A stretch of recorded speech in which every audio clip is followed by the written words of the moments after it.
acordo com o que realmente ocorreu naquele dia, né? Se o seu Geraldo realmente tivesse com aquele desejo premeditado, latente de um homicídio, eu acredito que ele não teria nem dado uma facada, ele teria dado mais. Ele mesmo relatou como aconteceu. Ele estava além do que ele presenciou, da agressão moral, ele também estava numa iminente agressão física naquele momento, né? Então, assim, ele já houve um relato anterior de que ele teve problema nesse sentido com a questão da conduta da sua esposa, né? Uma conduta adúltera, né? Ele já teve a necessidade de mudar de estado, vir para São Paulo, apoiado nisso, no que ele tinha de maior para ele, que era ter a sua família unida e o amor que ele sentia por essa sua esposa, né? Quem é o seu Geraldo? Na verdade, o seu Geraldo é um homem simples, é um homem de origem humilde, né? Um trabalhador braçal, apego a uma moralidade tradicional, acredito eu, né?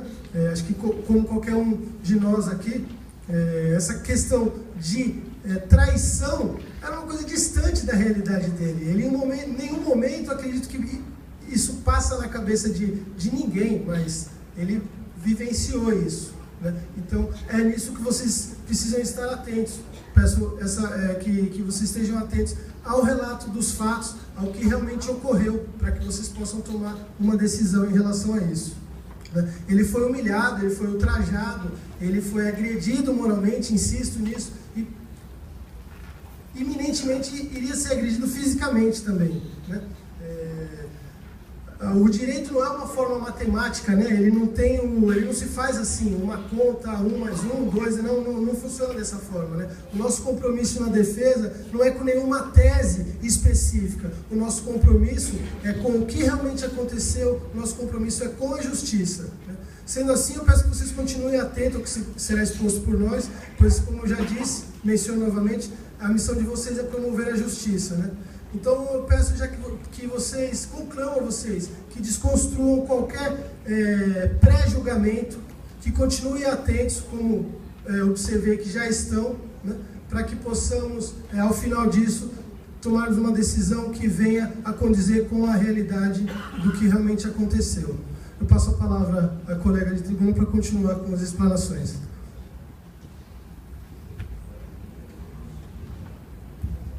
Bom dia a todos.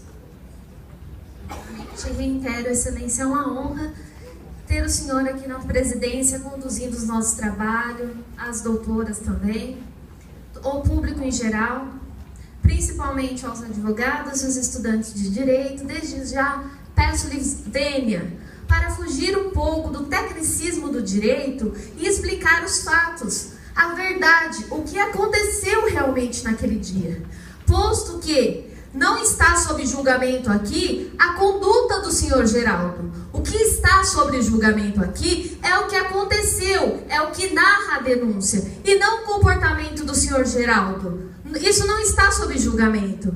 Nós vimos aqui a filha do senhor Geraldo contar como é difícil para ela ver uma conduta dessa de sua mãe e não poder nem falar nada, com medo de que aquela instituição familiar que o seu pai trabalhava tanto para cuidar, se dissolvesse. Porque todos nós aqui sabemos, o homem, ele é vil. E ele não é vil, senhores jurados, só porque ele é forte, porque ele é macho. Não é assim. Ele é vil porque já é da essência dele. Então, a partir do momento que ele vê sua esposa com outro homem, ele vai ter uma reação. E se essa filha algum dia chegasse e comentasse para o pai dela, ele iria ter uma reação. O seu Geraldo aqui, ele até que demorou. Se fosse qualquer um dos senhores, com certeza, ele não sairia do norte com a família e viria para São Paulo. Ele viria sozinho. Ele daria cabo da vida dela lá, não precisava vir para cá. Mas ele não, ele persistiu na família dele. Ele tinha a vontade de realmente ter a família para sempre. Cuidar dos seus filhos, criar da melhor forma possível. O que aconteceu no dia, acontece o quê? O Ministério Público, eles vêm aqui e tentam empurrar goela abaixo um homicídio. Ah, aconteceu, tá morto, enterrado.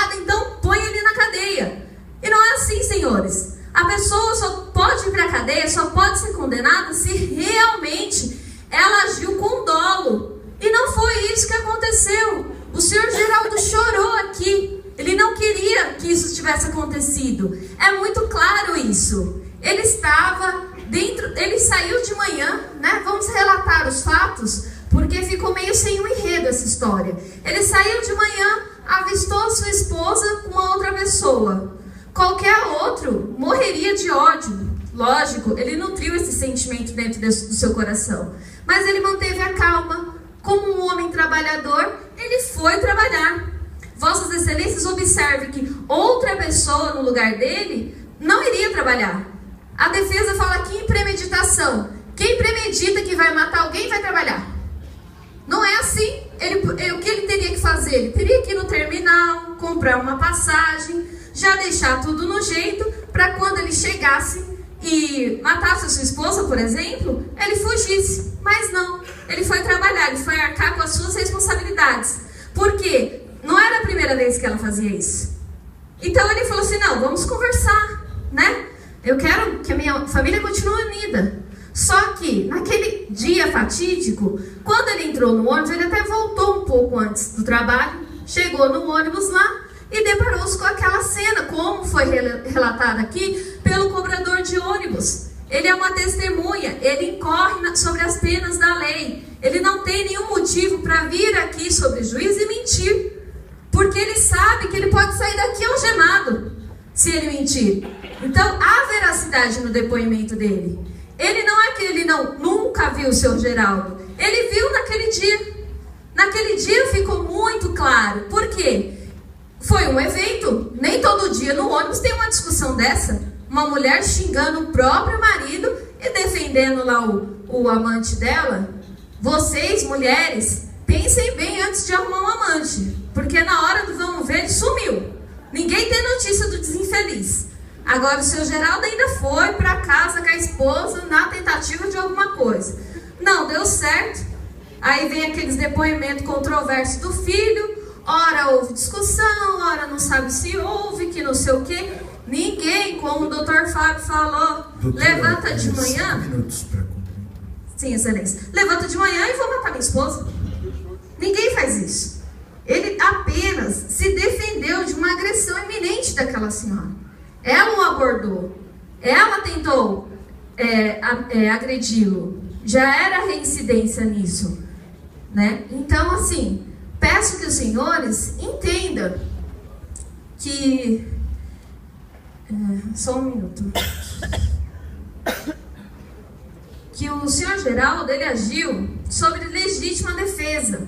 Ele não agiu com dolo, com vontade de matar realmente a sua esposa. Porque se ele realmente tivesse essa vontade, ele não apenas teria desferido um golpe. Ele desferiria muitos mais. Vou matar, vou embora. E outra, essas condutas que o filho dele vem aqui e diz que ele bateu nela lá no Ceará, no norte, enfim. Não tem nada nos autos que provem isso, senhores. Não há nada. Podem pesquisar os autos, não há nada. Não há boletim de ocorrência, não há nada. A conduta desse homem era manter a família dele. Então eu peço que, o que acontece? Os senhores hoje estão investidos na postura de juiz. O veredito aqui é dos senhores. Os senhores têm que fazer a justiça. Por quê? Ao voltarem para casa, os familiares dos senhores perguntarão onde os senhores estavam. E os senhores responderão o quê? Estávamos na casa da justiça. Estávamos a fazer justiça. E o fizeram. Condenando? Não. Absolvendo o senhor Geraldo. Ele não praticou esse crime dolosamente. Desde já eu agradeço a atenção de todos vocês e encerro por aqui. Obrigada.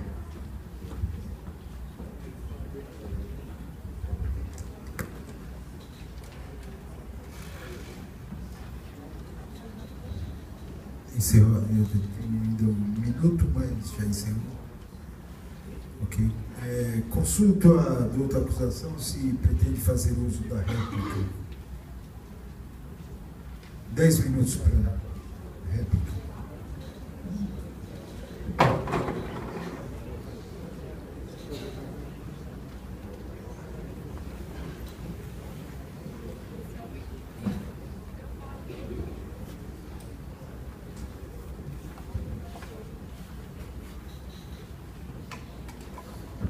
Primeiro, eu agradeço a presença de todos, da bancada da defesa, da promotoria, do doutor senhor juiz de direito, os senhores juízes de fato, e começo aqui rebatendo a tese da defesa. Porque, se eles não estudaram, a legítima defesa se encontra no artigo 25 do Código Penal. E o que fala esse artigo? Entende-se legítima defesa quem, usando moderadamente dos meios necessários, repele injusta agressão atual ou iminente a direito seu ou de outrem. Como falar que foi injusta essa agressão se não havia discussão? Vocês não comprovaram aqui que ela o agrediu, vocês não comprovaram nada. Quem tem que comprovar é a promotoria que acusa, doutora, não é a defesa.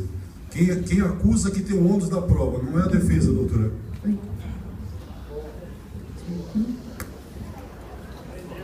E vocês acham que usar dar uma facada no peito de uma pessoa é um meio moderadamente de repelir essa injusta agressão? Porque os doutores sabem que está no processo e ele deu uma gravata nela. Então, ele já, se supostamente houvesse uma agressão, ele já tinha repelido essa agressão. Por que ele dá facada?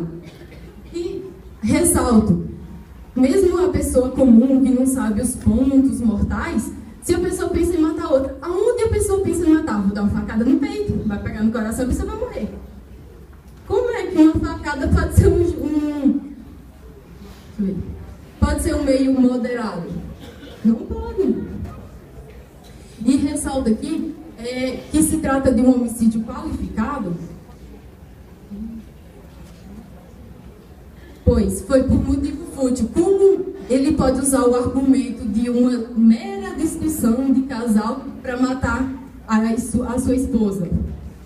Se ele mesmo fala em alguns momentos que ele já sabia do caso, que ele já era conformado, como é que ele é um corno conformado agora virou um corno valente?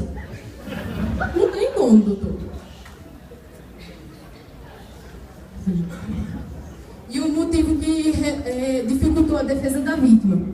Ninguém esperava, ela não traía, ela era uma mulher, uma pessoa de família, ela só trabalhava para sustentar os filhos. Porque eles não falaram aqui, mas quando ele ia lá para o Nordeste, né, para Paraíba, ele não deixava um tostão para arcar com a alimentação e as despesas de casa. Quem tinha que se virar para arrumar e pagar tudo era sua esposa. Por isso que ela trabalhava de só, segunda a segunda, tendo eventualmente um dia de folga na semana. Ela saía de manhãzinha cedo, chegava à noite só para trabalhar. Os filhos mesmo relatam. Como é que uma pessoa que só pensa em trabalhar, ela já tinha 8 filhos, como é que ela ia pensar mais em amante? Isso foi historinha do réu. Ele não achou o que falar, inventou uma historinha de amante. Porque se existisse amante, cadê esse amante que era esse amante? Ele disse assim, não existe esse amante, foi historinha. Ele não achou um motivo plausível e inventou uma desculpinha esfarrapada.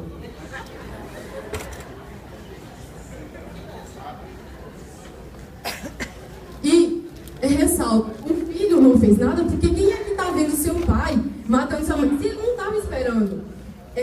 No processo consta que a mãe entrou, eles chegaram em casa, a mãe entrou no banheiro, quando entrou dentro do quarto, ele a puxou, deu uma gravata e desferiu essa facada no peito. Então a pessoa está lá sentada, às vezes assistindo televisão, distraído. Quem que pensa? Se não havia uma discussão calorosa, ele não estava esperando que ele ia dar essa facada no peito da sua mãe. Qualquer pessoa fica sem reação. E se você não está esperando? Isso foi o recurso que dificultou a defesa da vítima. Foi surpresa, foi inesperado. E um motivo fútil. Como é que uma discussão de casal, pelo contrário, é estranho, é um casal que não briga. Todos os casais têm discussão, mas não é porque há uma discussão que a pessoa se vê no direito, né, de matar a outra. Até porque senão